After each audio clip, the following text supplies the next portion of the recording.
दिलदार और मददगार इंदौर। जी हाँ, तस्वीरों को देखकर इस दिलदारी को समझा जा सकता है। नजारा इंदौर बाईपास का है। जैसे ही पता चला कि महाराष्ट्र से प्रवासी मजदूर इंदौर होते हुए घरों को लौट रहे हैं, तो शहर के लोग उनकी सेवा में जुट गए। बाईपास पर ही स्टॉल लगाकर मजदूरों के लिए नाश्ते में खिचड़ी, चाय, टोस्ट, बिस्किट और इंदौर के मशहूर पोहा जलेबी का इंतजाम कर दिया गया। खाने को फल भी हैं, पीने को ठंडा पानी, कोई बीमार है तो दवाएं भी हैं और सैनिटाइजर का भी बंदोबस्त है। इतना ही नहीं, नंगे पैर चल रहे मजदूरों और उनके बच्चों के लिए जूते और चप्पलों का भी इंतजाम है। इंदौर के लोगों के इस प्रयास की मजदूरों ने भी तारीफ की और उन्हें दिल से दुआ दी। मजदूरों ने कहा, हम महाराष्ट्र से भूखे प्यासे थे, रास्ते में लोग पानी तक नहीं भरने दे रहे थे, लेकिन इंदौर के लोग बहुत अच्छे इंसान हैं। भैया क्या है, हम लोग महाराष्ट्र से चले, मुंबई से, रास्ते में कहीं भी कोई पानी तक नहीं भरने दे रहा, ना कोई पिलाने वाला है, ना कोई पूछने वाला। लेकिन और कहीं भी अगर लगा भी है टंकी वंकी तो भरने नहीं दिया, और ना कोई खाने की व्यवस्था, कुछ नहीं। सिर्फ चले आ रहे, चले भूखे, 18 घंटे पब्लिक पूरी भूखी। एमपी जब से घुसे हैं तो सब लोगों को खाना पानी और नाश्ता हर चीज मिली, पानी भी मिल रहा, पानी की बोतल भी बांट रहे हैं यहाँ पे। लॉकडाउन में बेबसी और लाचारी की तस्वीरें मध्य प्रदेश के जिले छतरपुर से हैं। इस मुश्किल समय में किराया ना दे पाने के कारण मकान मालिक ने विधवा महिला के कमरे में ताला जड़ दिया है। महिला लीला जोगी बस स्टैंड पर मनिहारी की दुकान लगाकर अपना और बच्चों का पेट पालती है। उन्होंने बताया, लॉकडाउन की वजह से काम धंधा बंद है, बड़ी मुश्किल से घर चल रहा है। ऐसे में घर का किराया कहां से दे पाएंगे। मकान मालिक ने पहले घर की बिजली काट दी, फिर नल कनेक्शन और अब ताला जड़ दिया है। वो और उसका परिवार सड़क पर आ गया है। मकान मालिक हमारे खोल नहीं देंगे। गेट डाल दिए तैयार। देखो कितने रुपए दे रहे हैं? कितने दिन से आप लोग बाहर रह रहे हैं? हम लोग जो है ना, हम तो 2 महीने से बाहर रह रहे हैं। परसों हमारे लड़के आ गए तो 3 दिन से उधर ही जब खोले ही नहीं रहेंगे। तो क्या ये छोटे छोटे नाती है, सामान वामान सब वहीं डला है? सामान सब यहाँ है। तो फिर आप लोग कहाँ रहनी 2 दिन से? हम अपनी बहन के घर में। तो यहाँ से क्या कहा आपने? हमने कहा कि बहन गेट खोल दो आप। हम पैसा दे रहे हैं आपको, 2000 हमें दे रहे, 2000 हम 1 तारीख को दे, थोड़े थोड़े करके हम आपको। किसने डाला है ताला? ताला किसने डाला है? मकान मालिक ने। मध्य प्रदेश के बालाघाट जिले में सर्च ऑपरेशन पर निकली पुलिस पर नक्सल हमला हुआ है। हॉक फोर्स के प्रधान आरक्षक लोकेंद्र सिंह को गोली लगने पर एक निजी हॉस्पिटल में भर्ती कराया गया है। घटना नक्सल प्रभावित हट्टा थाना क्षेत्र के गोदरी पुलिस चौकी अंतर्गत ठाकुर टोला गांव की है। एसपी अभिषेक तिवारी ने बताया कि जवान की हालत खतरे से बाहर है। हमलावर संभवतः मलाजखंड और टाडा दलम के नक्सली हैं, जिनकी संख्या 10 से 12 के बीच थी। नक्सल पुलिस मुठभेड़ के बाद मौके पर सर्च ऑपरेशन बढ़ा दिया गया है। चीन ने शुक्रवार को अमेरिका से समझौता करने और कोरोना महामारी के खिलाफ लड़ाई में पूरा सहयोग देने की बात कही है। चीन का यह बयान ट्रंप की धमकी के बाद आया है।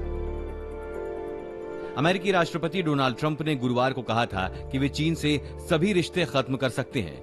दुनिया की 2 बड़ी अर्थव्यवस्थाओं के बीच संबंध कुछ हफ्तों में ज्यादा खराब हुए हैं। कोरोना महामारी आने के बाद अमेरिका चीन पर लगातार दुनिया को धोखे में रखने और वुहान की लैब से वायरस निकलने का आरोप लगाता रहा है।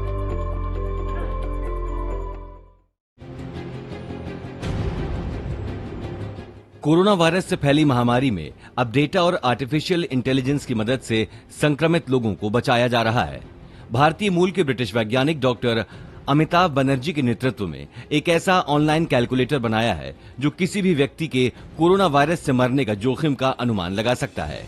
http://covid19-phenomics.org लिंक से खुलने वाला ये online calculator tool university college London के शोधकर्ताओं ने बनाया है। इसकी मदद से उम्र, लिंग और पहले से मौजूद बीमारियों जैसे फैक्टर्स के आधार पर 1 साल के दौरान मौत के जोखिम की भविष्यवाणी की जा सकती है।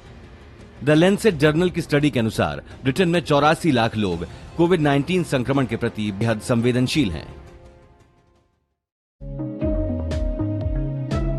प्रधानमंत्री नरेंद्र मोदी ने गुरुवार देर रात वीडियो कॉन्फ्रेंस के जरिए माइक्रोसॉफ्ट के सह-संस्थापक और bill and Melinda Gates foundation के सह-अध्यक्ष बिल गेट्स से बात की। दोनों के बीच कोरोना महामारी के वैश्विक असर पर करीब आधा घंटा बात हुई। साइंटिफिक इनोवेशन और रिसर्च एंड डेवलपमेंट चर्चा के विषय थे। मोदी ने इस दौरान गेट्स फाउंडेशन के न केवल भारत में बल्कि दुनिया के कई अन्य हिस्सों में किए जा रहे कार्यों की सराहना की। उन्होंने बिल गेट्स से सुझाव मांगे कि कैसे भारत की क्षमताओं को दुनिया के फायदे के लिए बेहतर तरीके से इस्तेमाल किया जा सकता है। गेट्स ने भी महामारी से लड़ने के लिए वैश्विक साझेदारी को जरूरत बताया है। मौसम विभाग ने आज मानसून का नया अनुमान जारी किया। इससे पहले माना जा रहा था कि मानसून 1 जून तक केरल पहुंच सकता है, लेकिन मानसून 4 दिन की देरी से 5 जून को तट पर पहुंचने की उम्मीद है। इसमें 4 दिन आगे या पीछे भी हो सकते हैं। केरल में मानसून पहुंचने के साथ ही देश में 4 महीने के मानसून सीजन की शुरुआत हो जाती है। मौसम विभाग के मुताबिक पिछले 15 सालों में सिर्फ 2015 को छोड़ उनका अनुमान सही साबित हुआ। पिछले साल 8 जून को मानसून केरल पहुंचा था। मौसम विभाग के मुताबिक इस साल मानसून सामान्य रहेगा। बारिश का दीर्घावधि औसत 100% रहेगा। 96 से 100% बारिश को सामान्य मानसून माना जाता है। लॉकडाउन के बीच देश के कई शहरों से अपने घर के लिए पैदल निकले प्रवासी मजदूरों से संबंधित एक जनहित याचिका को सुप्रीम कोर्ट ने खारिज कर दिया। शुक्रवार को सुनवाई के दौरान सुप्रीम कोर्ट ने कहा कि कोई सड़क पर चलता है या नहीं, इस पर हम कैसे नजर रख सकते हैं। मजदूरों की सुविधाओं और उन्हें घर तक पहुंचाने की व्यवस्था को लेकर राज्य सरकारों को फैसला करने दीजिए। दरअसल महाराष्ट्र के औरंगाबाद में कुछ दिन पहले हुए रेल हादसे में 16 मजदूरों की मौत समेत कुछ अन्य मुद्दे पर एडवोकेट अलख आलोक श्रीवास्तव ने ये याचिका दायर की थी। इस साल जुलाई के अंत तक भारत को पहले 4 राफेल फाइटर प्लेन मिल जाएंगे। फ्रांस से सीधा ये पंजाब के अंबाला स्थित एयरबेस में उतारे जाएंगे। इसमें 3 2 सीटों वाला ट्रेनिंग प्लेन होगा, जबकि एक फाइटर प्लेन। पहले ये प्लेन मई में ही आने वाले थे, लेकिन कोरोना संकट के चलते इसे 2 माह के लिए टाल दिया गया था।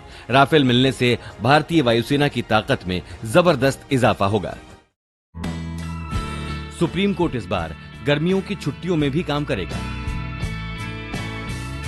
इस दौरान सुनवाई करने के लिए 5 बेंच बनाई गई हैं। हर बेंच में 3 जज होंगे।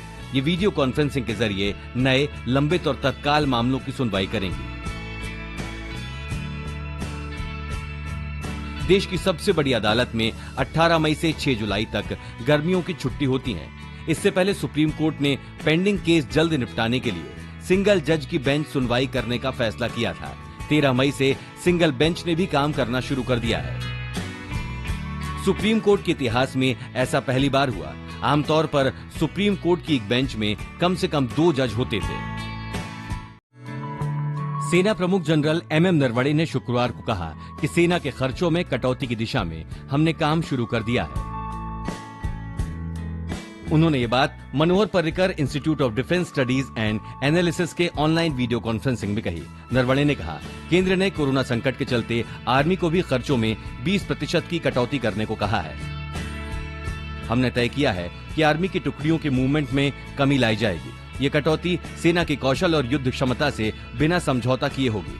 सेना प्रमुख ने कहा कि टूर ऑफ ड्यूटी इसके लिए अच्छा विकल्प है। इसके जरिए युवा 3 साल के लिए सेना में शामिल होकर देश सेवा कर सकते हैं।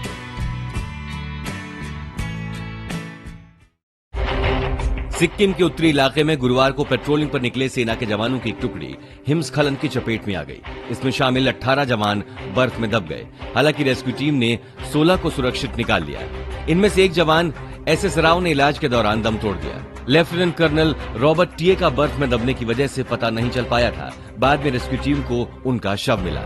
सेना के सूत्रों ने बताया कि हमारी टीम लुगनक ला इलाके में पेट्रोलिंग के साथ साथ बर्फ हटाने के काम में जुटी थी।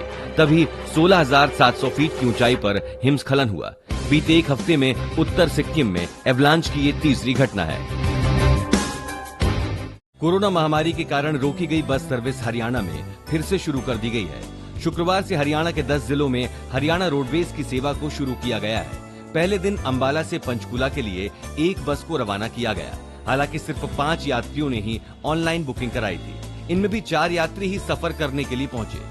कैथल और करनाल के लिए कोई बस नहीं गई। इसका कारण बुकिंग ना होना बताया जा रहा है। रोडवेज प्रशासन का कहना है कि मांग के अनुसार बसें बढ़ाई जाएंगी। वित्त मंत्री निर्मला सीतारमण ने आत्मनिर्भर भारत के लिए प्रधानमंत्री द्वारा बताए गए 20 लाख करोड़ रुपए के पैकेज के तीसरे हिस्से पर से पर्दा उठाया। उन्होंने कृषि और इससे जुड़ी गतिविधियों पर फोकस करते हुए शुक्रवार मत्स्य उद्योग के विकास के लिए 20,000 करोड़ रुपए के पैकेज का ऐलान किया। सीतारमण ने कहा, इस पैकेज को लागू करने से मत्स्य उद्योग का निर्यात बढ़कर दोगुना हो जाएगा। इसके साथ ही 50 लाख लोगों को रोजगार मिलेगा। अगले 5 साल में 70 लाख टन का अतिरिक्त मछली उत्पादन होगा। 55 लाख लोगों को रोजगार मिलेगा। मत्स्य निर्यात दुगना होकर 1 लाख करोड़ रुपए तक पहुंच जाएगा। इस योजना के तहत इनलैंड, हिमालय क्षेत्र, पूर्वोत्तर और एस्पिरेशनल जिलों पर मुख्य फोकस रहेगा।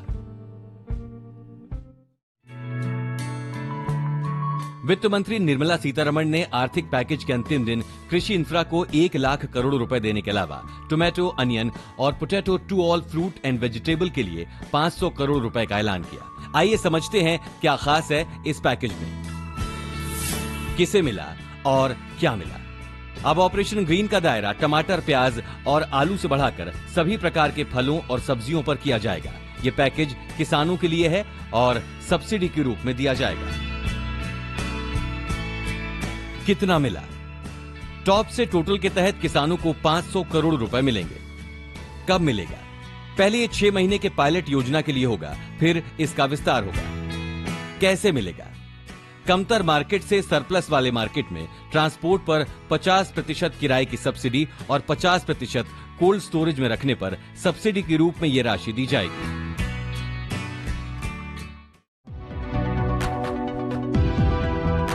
हम दावे के साथ कह सकते हैं कि पेड़ की शाख पर लटकते इन खूबसूरत आमों को आपने इससे पहले नहीं देखा होगा। दरअसल ये आम की नई किस्म है और इसे तैयार किया है मैंगो मैन के नाम से मशहूर भागलपुर के किसान अशोक चौधरी ने अपने बगीचे में। अशोक ने आम की इस नई किस्म को लॉकडाउन नाम दिया है।